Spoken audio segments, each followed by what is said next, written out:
রাজধানীর ডেমরার সারুলিয়া এলাকায় ৩টি ভেজাল খাদ্য কারখানায় যৌথ অভিযান চালিয়েছে বাংলাদেশ সেনাবাহিনী ও জাতীয় ভোক্তা অধিকার সংরক্ষণ অধিদপ্তর।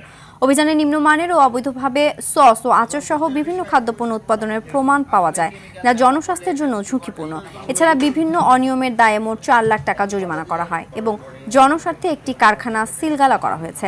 বিষয়টি তদন্ত করে প্রয়োজনীয় আইনগত ব্যবস্থা নেওয়া হবে বলে জানিয়েছে সংশ্লিষ্ট কর্তৃপক্ষ।